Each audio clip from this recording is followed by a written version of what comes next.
ওই নির্বাচন আওয়াজ দিচ্ছে, সে নির্বাচন করবে না কোনো দিন, এটা আমি বলে দিতে পারি। এ পর্যন্ত যে কথা তাকে নিয়ে বলছি সবই সত্য, কারণ আমি তো সবথেকে বেশি তাকে সুযোগ দিয়েছিলাম। কাজে এখনও নির্বাচনে এখন ওই যুদ্ধ খেলা দেখিয়ে বলবে যে হ্যাঁ এরকম অবস্থা, কি করে নির্বাচন করব, পরিবেশ নাই। এখন যখন বলছে না মানুষ তো আমাকে চায়, কোন মানুষ চায় তাকে? সে টাকা পয়সা দিয়ে 40 জনের একটা টিম বানিয়ে তাদেরকে দিয়ে সোশ্যাল মিডিয়াতে সেই কর্পোরেট পাবলিসিটি যেভাবে করে ওইভাবে কর্পোরেটের পাবলিসিটি, ওই পাবলিসিটির মাধ্যমে সে মানুষের মতামত নিয়ে আসছে। এটা তো সে ক্রয় করছে। আজকে সারা বাংলাদেশে মানুষের জীবনের নিরাপত্তা নাই, রাতে ঘুমোতে পারে না, চুরি ডাকাতি ছিনতাই, মেয়েরা ঘর থেকে বেরোতে পারে না। যে মেয়েরা সেই রাত 12টা 1টা পর্যন্ত আন্দোলন করছে তারাও এখন বেরোতে পারে না। তাদের স্বাধীনতা কোথায় গেল তারাই ভেবে দেখুক। ছাত্ররা যারা আন্দোলন করেছে তারা এখন ভেবে দেখুক এখন তারা কেমন আছে। আর আওয়ামী লীগের আমলে, আমার আমলে আমাকে তো স্বৈরাচার, আমাকে খুনি, অনেক কিছুই বলা হচ্ছে, গণহত্যাকারী। তো হত্যা করলো কে? আমি তো জুডিশিয়াল এনকোয়ারি কমিটি করে দিয়েছিলাম, কেন সেই এনকোয়ারি কমিটিতে কাজ করতে দেওয়া হয় নাই সেটা আমার প্রশ্ন। প্রত্যেকটা লাশ তুলে যদি ফরেন্সিক করা হবে তাহলে আসল কথা বেরিয়ে যাবে, এবং যারা ইনজিওর্ড তাদের শরীরে যে বুলেট বেরিয়েছে এই বুলেট কে আনলো সেই তদন্ত বের করা হোক। এই সমস্ত অবৈধ অস্ত্র এবং থানা পুড়িয়ে দিয়ে যত অবৈধ অস্ত্র সেই অস্ত্রগুলি উদ্ধার করা হোক, অনেক রহস্য বের হয়ে যাবে। কাজে শ্রমিকের অর্থ আত্মসাৎকারী সে ক্ষমতায় বসে এখন ওই ক্ষমতার চেয়ারে গুলুর সাথে আটকে গেছে, এখন আর নড়তে চায় না, আর কিছুতেই যাবে না, আর সে যাবেও না, ইলেকশনও দেবে না। যে যত আশা করুক, যে যত করুক, ইলেকশন কথা বলে মানে ছেলেগুলানো ললিপপ দেবে, কিন্তু ইলেকশন সে দেবে না, এটা আমি একেবারে নির্বিঘ্ন বলে দিতে পারি। কিন্তু আজকে এই যে যুদ্ধ খেলা বা মানবিক করিডোর দরকারটা কি? মিয়ানমারে তো অনেক জায়গা আছে, ওখানে মিয়ানমারের বেঙ্গলে তাদের পোর্ট আছে, ওখানে অনেক জায়গা আছে যেখান থেকে যে কোনো সাহায্য সহযোগিতা তারা পাঠাতে পারে। তা বাংলাদেশকে কেন ব্যবহার করতে হবে? বাংলাদেশে এটা ব্যবহার করা মানে বাংলাদেশটাকে একটা মহা বিপদে ফেলে দেওয়া। তার বাংলাদেশের নিরাপত্তা, অর্থনীতি, সামাজিক নিরাপত্তা সব কিছু ব্যাহত হবে, স্বাধীনতা সার্বভৌমত্ব ব্যাহত হবে। আওয়ামী লীগ যতদিন ক্ষমতায় ছিল এই কক্সবাজার, সেই লাখাংছড়ি থেকে সমস্ত এলাকার সেই বর্ডারগুলি সিল করা ছিল। আজকে বলছে বর্ডারের নিয়ন্ত্রণ হারিয়েছে। কেন নিয়ন্ত্রণ হারালো? রাষ্ট্র চালাতে আসছে কেন? চালাতে পারে না, চালাতে আসছে। নিজের দেশকে এভাবে সন্ত্রাসের দিকে ঠেলে দিচ্ছে। কই আমরা থাকতে তো সেখানে তো আরাকান আর্মি ছিল, কিন্তু বর্ডারে তো আমাদের পুরো নিয়ন্ত্রণে ছিল। কিন্তু কয় মাসের মধ্যেই অর্থনীতিভাবে ধ্বংস, আর দেশের এখন স্বাধীনতা সার্বভৌমত্ব ধ্বংস করার জন্য সেই চেষ্টা। তার অসুবিধা কী? তার তো মেলা টাকা বিদেশে রাখা আছে, এক সময় ফুরুত করে চলে যাবে আর দেশের মানুষ তাদের বিপদে ফেলে যাবে।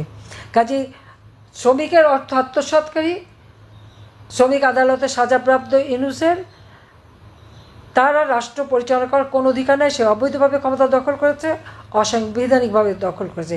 তাকে যে কোনোই হোক তাকে ক্ষমতার থেকে হটিয়ে দেশের স্বাধীনতা সার্বভৌমত্ব রক্ষা করতে হবে, আমাদের কৃষক শ্রমিক মেহনতি মানুষের স্বার্থ রক্ষা করতে হবে, মানুষের জীবনের শান্তি নিরাপত্তা ফিরিয়ে আনতে হবে। এবং আজকে আমাদের বর্ডার আপনারা দেখেছেন, ইউনূসের পররাষ্ট্র উপদেষ্টা বলে দিলেন যে কক্সবাজারের ওই ওখানে যে বর্ডারটা সেটা নাকি তাদের নিয়ন্ত্রণে নাই। এটা কোন ধরনের কথা? 2024-এর 5ই আগস্ট পর্যন্ত আমি যতদিন ক্ষমতায় ছিলাম ততদিন তো ওই বর্ডার আমার বাংলাদেশের নিয়ন্ত্রণে ছিল, সম্পূর্ণ নিয়ন্ত্রণে ছিল। আজকে কেন নিয়ন্ত্রণে নাই সেই জবাব ইউনূসের কাছে চাইতে হবে।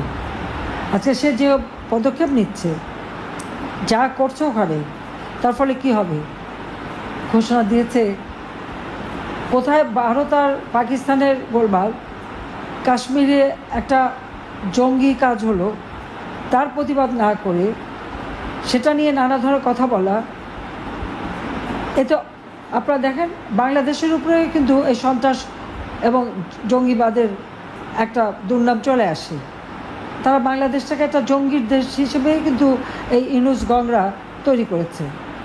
সেখানে কি হবে সেই জন্য ইউনূস সাহেব বলে দিলেন কি যে আমাদের যুদ্ধের প্রস্তুতি নিতে হবে। কার সাথে যুদ্ধ করবে, কোথায় যুদ্ধ করবে, কেন আমাদের এই যুদ্ধের প্রস্তুতি নিতে হবে, আমার প্রশ্ন সেখানে। এবং সেই প্রস্তুতি কার বিরুদ্ধে? আমরা তো যুদ্ধ চাই না, আমরা তো শান্তি চাই, সকলের সাথে বন্ধুত্ব, কারোর সাথে বৈরিতা নয়। আজকে যদি এই যুদ্ধের তার আয়োজন করতে হয় আর সেই যুদ্ধের প্রস্তুতি নিতে হয়, তার কি দাঁড়াবে? কারোর সাথে যদি সংঘাত বাঁধানো হয়, তাহলে বাংলাদেশের অর্থনীতি ইতিমধ্যেই ইউনূসের বদৌলতে 6 মাসের মধ্যে অর্থনীতি ধ্বংসপ্রাপ্ত। আমাদের দারিদ্র্যের হার বেড়ে গেছে, অতি দারিদ্র্যের হার বেড়ে গেছে, মাথাপিছু আয় কমে গেছে, উৎপাদন কমে গেছে। আজকে হাহাকার সারা বাংলাদেশে। কই আওয়ামী লীগ সরকারে থাকতে তো সেটা হয়নি। আজকে কথায় কথায় লাশ পড়ে, এমনকি আমার ওলামা মাসাকরাও তাদের হাত থেকে রেহাই পায় না, মাদ্রাসা শিক্ষক রেহাই পায় না, ছাত্ররা রেহাই পায় না। আর আওয়ামী লীগের নেতাকর্মী তো তাদের কাছে কিছুই না, মেরেই নাকি সব শেষ করে দেবে। একটার পর একটা হত্যাকাণ্ড ঘটাচ্ছে, আর আওয়ামী লীগের সকল নেতাকর্মী মামলা এবং আমাদের হাজার হাজার নেতাকর্মীকে জেলে রেখে দিচ্ছে। একবারে প্রতিটি উপজেলা জেলখানা ভরে গেছে আওয়ামী লীগের নেতাকর্মী দিয়ে। কেন? আওয়ামী লীগ কী অপরাধটা করেছে? আজকে স্বৈরাচার কে? সাংবাদিকরা কথা বলতে পারে, তাদের বিরুদ্ধে মিথ্যা মামলা, একটা ডিটেনশন কার্ড কেড়ে নেওয়া হয়েছে। শুধু তাই না, 3 জন সাংবাদিক তার তথ্য উপদেষ্টাকে নাকি কঠিন প্রশ্ন করেছে, সেই জন্য চাকরি চলে গেল। এতটুকু সমালোচনা বা একটা তথ্য দিতে পারবে না। প্রতিদিন নারী ধর্ষণ, শিশু ধর্ষণ, খুন, হত্যা, ডাকাতি, চুরি, মানুষের জীবনের কোনো নিরাপত্তা নেই, কোনো। কিন্তু এই সংবাদ কোথাও দেওয়া যাবে না। আজকে বাংলাদেশকে নিয়ে এই খেলা খেলে যাচ্ছে এই খুনি জঙ্গি ইউনূস এবং তার উপদেষ্টা এবং তার ওই সমন্বয়কারীরা। কাজে তাদের রাষ্ট্র পরিচালনার কোনো অধিকার নাই, কারণ তারা অবৈধভাবে ক্ষমতা দখলকারী। অবৈধভাবে শুধু ক্ষমতাই দখল করেনি, আজকে অর্থ সম্পদ ব্যাপকভাবে পাচার করে যাচ্ছে।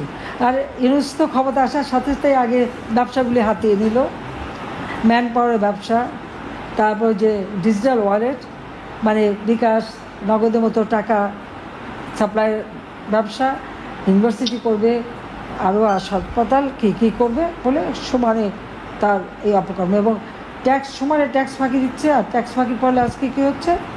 বাংলাদেশ ট্যাক্স আহরণ করতে পারছে না। কেন? কী করে পারবে? যে ক্ষমতা দখল করছে, সরকার প্রধান হিসেবে নিজেকে পরিচয় দেয়, সেই যখন ট্যাক্স দেয় না, ট্যাক্স ফাঁকি দেয়, তাহলে তো আর সাধারণ মানুষকেও ট্যাক্স দেবে। কাজে এর হাত থেকে রক্ষা করার জন্য দেশকে রক্ষা করতে হবে, দেশের মানুষকে বাঁচাতে হবে, মানুষের জীবনের শান্তি নিরাপত্তা নিশ্চিত করতে হবে। মানুষের ভিতরে যে আস্থা বিশ্বাস ছিল এবং আমাদের তরুণ সমাজ, যাদেরকে আমরা প্রযুক্তি প্রশিক্ষণ দিয়ে একটা উন্নত সমাজে বাংলাদেশ গড়ার জন্য প্রস্তুত করছিলাম, লেখা পড়া সব ব্যবস্থা আমরা করে দিয়েছিলাম। আজকে লক্ষ লক্ষ ছেলে মেয়ে পরীক্ষা দিতে পারেনি এসএসসি, আজকে তারা পড়াশোনা করার সুযোগ পাচ্ছে না।